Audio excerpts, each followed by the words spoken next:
नमस्कार, मैं हूं सुब्रत भट्टाचार्य और आप देख रहे हैं युग करवट न्यूज। क्या राजस्थान भी मध्य प्रदेश की राह पर चल पड़ा है? मध्य प्रदेश में जिस तरह से ज्योतिरादित्य सिंधिया ने कांग्रेस से बगावत कर बीजेपी में शामिल हो गए, वही हालत अब राजस्थान में भी हो रहा है। सचिन पायलट ने बगावत कर दिया। आइए इसी पर बात करेंगे हमारे प्रधान संपादक सलामत मियाँ जी से। सर, क्या राजस्थान भी अब मध्य प्रदेश की राह पर चल पड़ा है? नहीं, देखिए, मध्य प्रदेश की राह पे तो नहीं चला है। मुझे नहीं लगता कि सचिन पायलट भारतीय जनता पार्टी में जाएंगे, जैसा उन्होंने भी कहा भी है। आज बातचीत में कई चैनल से उन्होंने कहा कि बीजेपी में नहीं जाएंगे। लेकिन ये बात सही है कि गहलोत सरकार पर ख़तरा है और इसमें भी कोई दो राय नहीं है। सरकार वो अल्पमत में आ गई है और जिस तरह के दावे किए जा रहे हैं कि 107 विधायक उनके साथ हैं, तो मुझे लगता नहीं कि इसमें कहीं ना कहीं कोई सच्चाई भी हो, क्योंकि 2 दर्जन विधायक इस समय जो है सचिन पायलट के साथ हैं। तो इसलिए हम मध्य प्रदेश वाली बात इसलिए नहीं कर सकते कि मध्य प्रदेश में पूरी तरह से उन्होंने कांग्रेस से बगावत की थी। अभी यहाँ भी बगावत वाली बात नहीं है। मुझे लगता है कि नया रास्ता कुछ चुनने जा रहे हैं सचिन पायलट। सचिन पायलट का अगला कदम क्या हो सकता है आपकी नज़रों में?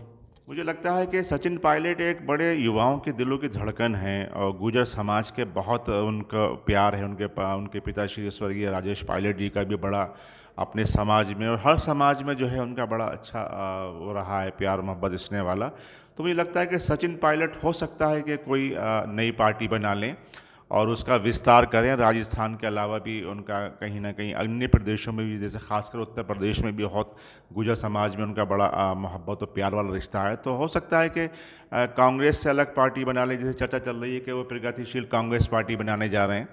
तो मुझे लगता है कि शायद वो सिंधिया के रास्ते पर नहीं चलेंगे।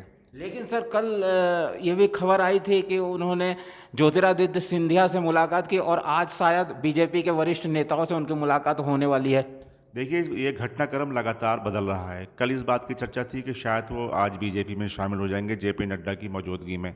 उसके बाद फिर घटनाक्रम बदला और ये कहा गया कि नहीं, वो अभी शायद शामिल नहीं होंगे। उसके बाद फिर ये बात चली कि रात उनकी देर रात तक सिंधिया से फिर मुलाकात हुई है। लेकिन उसमें क्या है कि भारतीय जनता पार्टी अपना इसमें नफ़ा नुकसान देख रही है और भाजपा को सिर्फ सरकार चाहिए, सत्ता चाहिए, जो शायद सत्ता मिलना आसान नहीं है, क्योंकि भारतीय जनता पार्टी के 77 विधायक होंगे और जिस तरह के 30 विधायकों की बात की जा रही है, मुझे लगता नहीं कि 30 विधायक सचिन पायलट के साथ बीजेपी में जा सकते हैं। वहाँ पे कई विधायक ऐसे हैं जिनकी सोच बीजेपी पे नहीं है।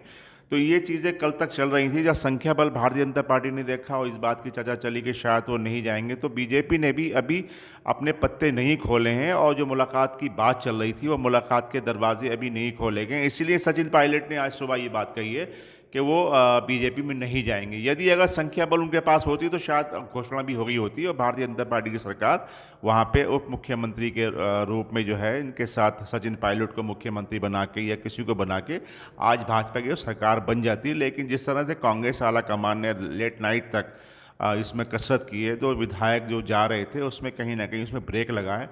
तो मुझे लगता है कि जो बीजेपी की जो योजना थी या सचिन पायलट जिस तरह सोच के आए थे, वो मामला कहीं ना कहीं ब्रेक हुआ है अभी। सर, ये भी है कि रात को 2:30 बजे 3 बजे प्रेस कॉन्फ्रेंस बुलाए थे वो कांग्रेस के प्रदेश प्रभारी और वहाँ के जो यहाँ से पर्यवेक्षक भेजे गए। तो क्या लग रहा है, कांग्रेस में बेचैनी बहुत ज़्यादा है? नहीं नहीं, बिल्कुल सही है। जब वहाँ के जो प्रभारी हैं अविनाश पांडे, वो बार बार एक बात ये कह रहे हैं कि जो विधायक आज की बैठक में नहीं आएंगे उनके खिलाफ अनुशासन कार्रवाई होगी, बहुत सख्त कार्रवाई होगी। अविनाश पांडे लगातार ये अनुशासन वाली का बात कर रहे हैं, लेकिन सचिन पायलट ने कह दिया गया क्योंकि विधानसभा का सत्र नहीं है, इसलिए वही लागू ही नहीं होता। सर, ये पहले नॉर्थ ईस्ट, उसके बाद कर्नाटक, उसके बाद मध्य प्रदेश और राजस्थान में बीजेपी जो है सीधे तौर पर चुनाव जीत कर सरकार बनाने के बदले जो चुनी हुई सरकार उसको गिराकर सत्ता हासिल करना, ये जो परिपाटी है, ये लग रहा है कि लोकतंत्र के लिए खतरा है। नहीं, देखिए, मैं इसमें मेरी राय बहुत अलग हैगी। जब घर कमज़ोर होता है तो जाहिर है कि बाहर वाला आके आपको उसको हड़काता ही है। कांग्रेस का नेतृत्व बहुत कमज़ोर है इस वक्त। आप इसमें बीजेपी को क्यों कहते हैं, इसमें जिम्मेदार ठहराते हैं? भाई, सवाल ये कि उनसे खुद कुछ नहीं संभल पा रहा है, तो जाहिर है जब नहीं संभल पा रहा है तो दूसरा वाला बैठा है कि लाइए हम आपको संभाल लेते हैं। तो सवाल ये हो रहा है कि इस समय कांग्रेस का नेतृत्व कहीं नहीं हो रहा है। जितने भी लोग थे वो आज कोई उनको परवाह नहीं है। सरकार चली गई मध्य प्रदेश की, वहाँ पे अहंकार की वजह चली गई।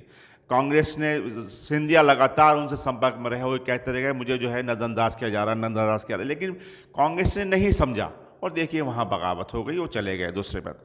यही हाल कर्नाटक में भी रहा, वहाँ पे भी अपने लोगों की वजह से, 2 लोगों की वजह से कांग्रेस सरकार चली गई। राजस्थान में लगातार सचिन पायलट और अशोक गहलोत के बीच तनातनी का माहौल चला आ रहा था। इससे पहले भी आपको याद होगा, 1 साल मुझे लगता है 6 महीने लॉकडाउन से पहले इस बात की पूरी चर्चा हो गई थी कि भारतीय जनता पार्टी ने सचिन पायलट को कहा है कि हम आपको मुख्यमंत्री बना देंगे और आप सरकार में हम शामिल हो जाओ। तो उस समय बात चली थी, मुलाकातों का दौर भी हुआ था, लेकिन फिर रुक गया था वो। तो जाहिर है तमाम देखने के बावजूद भी जब कांग्रेस नेतृत्व बिल्कुल अंधा बना बैठा है तो जाहिर है इस तरह की घटनाएं तो होंगी। राहुल गांधी भी युवा है, लेकिन कांग्रेस में युवाओं की बात नहीं सुनी जा रही है। जितने भी युवा नेता है वो या तो दूसरे पार्टी में शामिल हो रहे हैं या अलग हो रहे हैं। हमने देखा ज्योतिरादित्य सिंधिया अलग हुए, अब सचिन पायलट, अब यूपी में भी जितिन प्रसाद की भी संभावना दिख रही। नहीं, बिल्कुल आप सही कह रहे हैं। ये वो लोग थे जो बिल्कुल युवाओं की एक टोली थी, बहुत कांग्रेस के मजबूत थे, पढ़े लिखे लोग थे और ये बात कही जाती थी कांग्रेस में बड़ा अच्छा नेतृत्व है युवाओं का और वहाँ पे पढ़े लिखे लोगों का। जब पार्लियामेंट में बहस होती थी तो बहुत अच्छे तरीके से बहस कांग्रेस की तरफ से होती थी, लेकिन अब इसमें ऐसा कुछ दिखाई नहीं दे रहा है।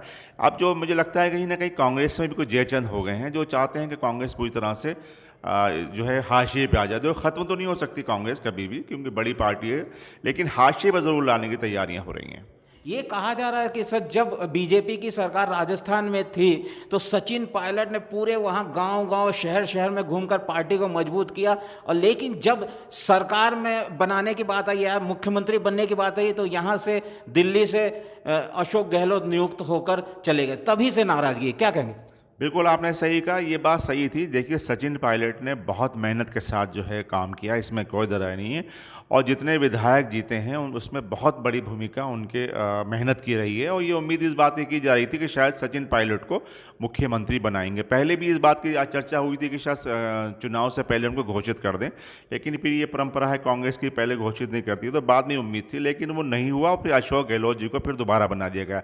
और देखिए अब लोकसभा चुनाव में अशोक गहलोत के बेटे भी हार गए, तो जाहिर है कहीं ना कहीं अशोक गहलोत की पकड़ नहीं है, सचिन पायलट की पकड़ वहाँ क्षेत्र में थी, तो कांग्रेस को समझ नहीं पाई। और आज भी अगर देखिएगा कांग्रेस से नाता टूटता है सचिन पायलट का तो उसको बहुत नुकसान हुआ कांग्रेस का, क्योंकि सचिन पायलट का एक अपना चेहरा है, एक अपना संपर्क है लोगों से उनका।